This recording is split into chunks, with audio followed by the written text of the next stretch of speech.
नमस्कार दोस्तों, मैं सस्मिता मिश्रा, ब्लेसिंग टीम उड़ीसा से। हम चर्चा कर रहे थे परमहंस योगानंद जी की किताब ऑटोबायोग्राफी ऑफ ए योगी, और यह है ऑडियो नंबर 11। तो चलिए अब आगे की यात्रा। प्लेटफॉर्म में मैंने तार को पढ़ लिया था। मेरे भाई द्वारा भेजे गए टेलीग्राम के शब्द इस तरह से थे: 3 बंगाली लड़के अंग्रेजी के वेशभूषा में घर से मुगल सराय होते हुए हरिद्वार के लिए भाग रहे हैं। कृपा करके उन्हें मेरे पहुंचने तक रोक कर रखें। आपकी सेवाओं के लिए आपका उचित इनाम दिया जाएगा। अमर, मैंने तुम्हें कहा था कि अपने घर में चिन्हित रेलवे के टाइम टेबल को मत छोड़ना।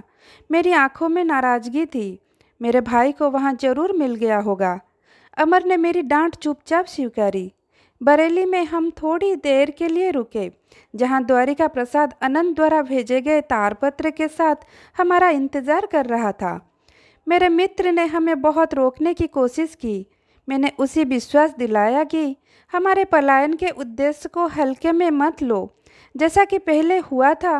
द्वारिका ने हमारे हिमालय जाने का प्रस्ताव को ठुकरा दिया था। जब हमारी ट्रेन रात में स्टेशन पर रुकी हुई थी, मैं नींद में था। अमर को एक अधिकारी ने प्रश्न पूछने के लिए उठाया। वो भी थॉमस या थॉम्सअप नामों के इंद्रजाल में फंस गया। सुबह होते होते तक ट्रेन में हम सफलतापूर्वक हरिद्वार पहुंचा दिया। कुछ दूरी पर हिमालय स्पष्ट से दिखाई दे रहा था। हम तेज गति से स्टेशन से बाहर निकले और शहर की स्वतंत्र भीड़ में घुस गए। हमारा सबसे पहला कार्य था पहले स्थानीय पोशाक पहनना, क्योंकि अनंत को अब हमारी यूरोपियन वेशभूषा के बारे में पता चल चुका था।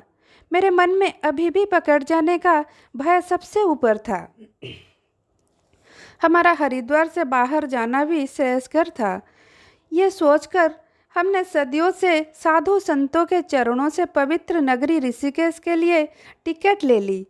मैं ट्रेन पर चढ़ गया, जबकि अमर अभी पीछे प्लेटफॉर्म में ही था। अचानक उसे पुलिस वाले की आवाज़ पर रुकना पड़ा। अवांछित संरक्षण हम दोनों के रेलवे स्टेशन के बंगले में ले गए। हमारे पैसे भी ले लिए। फिर शिष्टता से कहा कि ये उसकी ड्यूटी है कि जब तक मेरा बड़ा भाई ना पहुँचे उसे हमको रोक कर रखना होगा। ये जानकर कि हम 2 भगोड़े का गंतव्य स्थल हिमालय था, अफसर ने एक अजीबोगरीब कहानी सुनाई। मैं देख पा रहा हूँ कि आप दोनों संतों के पीछे पागल हो, लेकिन जिस ईश्वर की महान व्यक्तित्व से मैं कल मिला, उससे अधिक महान व्यक्तित्व से आप कभी नहीं मिल सकते। मैं और मेरी सहयोगी अफसर उनसे 5 दिन पहले मिले थे। हम गंगा में एक खूनी की खोज के सिलसिले में गंगा के किनारे गश्त लगा रहे थे।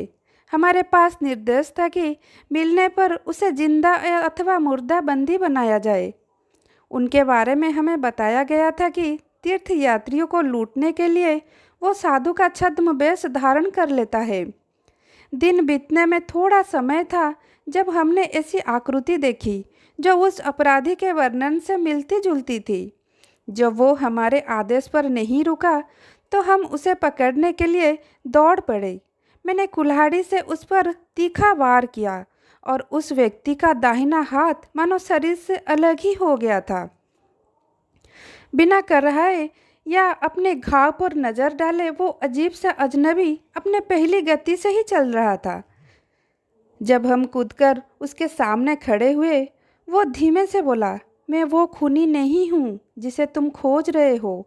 मुझे ये देखकर गहरा आघात लगा कि मैंने देखने में एक साधु को घायल कर दिया था। मैंने उसे क्षमा याचना की और अपनी पगड़ी उसे देने की कोशिश की, जिससे वो तेज बहते खून को रोक सके।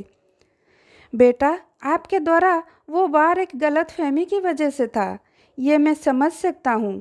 उस साधु ने मुझे दयाभाव से देखा। जाओ और पछताओ मत करो। मेरी प्यारी माँ मेरी देखभाल कर रही है।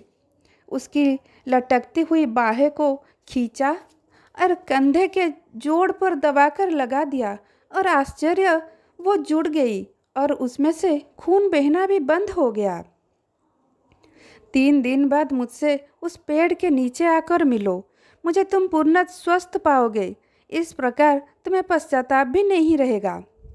कल ही मैं अपने साथियों के साथ वहाँ गया था। वो साधु वहाँ थे। उन्होंने हमें अपनी बाह की निरीक्षण करने दिया। वहाँ पर ना तो कोई चोट का निशान था, ना ही वार का कोई लक्षण। मैं ऋषिकेश होते हुए हिमालय के नित्यांत निर्जन शांत जगह पर जा रहा हूँ। उसने जल्दी जल्दी हमसे विदा लेते हुए हमें आशीर्वाद दिया। मुझे ऐसा प्रतीत होता है कि उनकी पवित्रता और दिव्यता ने मेरे जीवन को उन्नत कर दिया है। अफसर ने पवित्र उद्गार के साथ अपनी कहानी खत्म की। उसके अनुभव ने जाहिर है उसे बहुत प्रभावित किया। एक प्रभावशाली ढंग से उसने उस चमत्कार से संबंधित छपी खबरें की कतरत मुझे दी। एक सनसनीखेज समाचार पत्र में जिस प्रकार खबरों को तोड़ मरोड़ कर प्रकाशित किया जाता है, खेद है भारत इसका अपवाद नहीं है। उसी तरह संवाददाता ने भी खबर को बहुत बढ़ा चढ़ाकर लिखा था कि साधु का सिर धड़ से अलग हो गया था।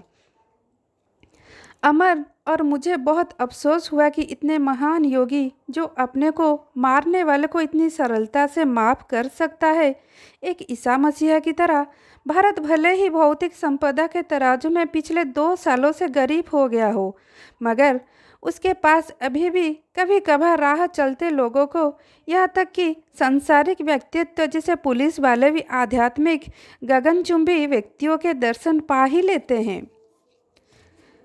हमने पुलिस अफसर को इस अद्भुत कहानी से हमारा समय बिताने के लिए धन्यवाद दिया। शायद वो हमारा ध्यान इस ओर खींचना चाहता था कि वो हमसे अधिक भाग्यवान था। ये बिना किसी प्रयास के इतने अलौकिक साधु से मिला, और इधर हमारे हृदय की गहराइयों में उपजी खोज ने हमें किसी साधु सिद्ध पुरुषों के पास नहीं वरना एक घटिया से पुलिस स्टेशन पहुंचा दिया था। हिमालय के इतने पास फिर भी हमारे पहुंच से इतनी दूर। मैंने अमर को कहा, अब मैं दुगने लगन से आज़ादी की खोज को महसूस कर रहा हूँ।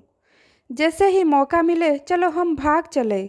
हम पवित्र शहर ऋषिकेश पैदल भी जा सकते हैं। मैं उसे प्रोत्साहित करने के लिए मुस्कुराया, परंतु मेरा मित्र उसी समय से निराशवादी बन गया था। जैसे ही हमने पैसे की मजबूती का सहारा हमसे छीन गया। अगर हम इतने खतरनाक जंगलों के रास्ते से जाएंगे तो हमें संतों के शहर नहीं बल्कि बाघों के पेट में सीधा पहुंचेंगे। अनंत और अमर का भाई 3 दिन बाद पहुंचे। अमर तो अपने रिश्तेदार से मिलकर बहुत प्रसन्न हुआ और उसने चैन की सांस ली, परंतु मुझे इस पुनर्मिलन में कोई रुचि नहीं थी। अनंत को मुझसे कोई प्यार नहीं बल्कि फटकार मिली। मैं समझता हूँ कि तुम्हें कैसा महसूस हो रहा है, मेरे भाई ने मुझे संवेदना से लहज़ में कहा। मैं तुमसे केवल यही चाहता हूँ कि तुम मेरे साथ बनारस एक संत से मिलने चलो, फिर कुछ दिन के लिए अपने दुखी पिता से मिलने कलकत्ता जाना, फिर तुम अपने गुरु की खोज जारी रख सकते हो।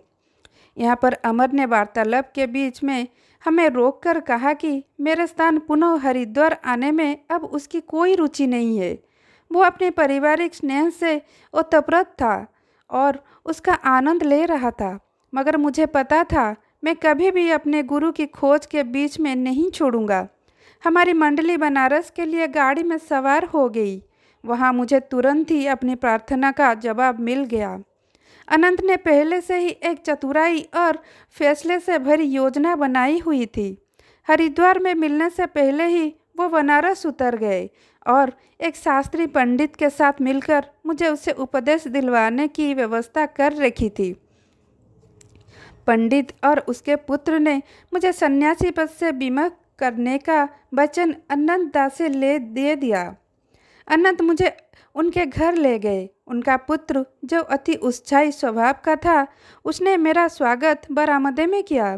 उसने मुझे लंबे दार्शनिक प्रवचन में उलझा लिया, ये बताते हुए कि वो मेरे भविष्य में झांक सकता है। उसने मेरे सन्यास बनने के विचार पर असहमति प्रकट की। यदि तुम अपने साधारण कर्तव्यों का निर्वहन करने से मना करोगी तो तुम निरंतर दुर्भाग्य का शिकार बनोगी।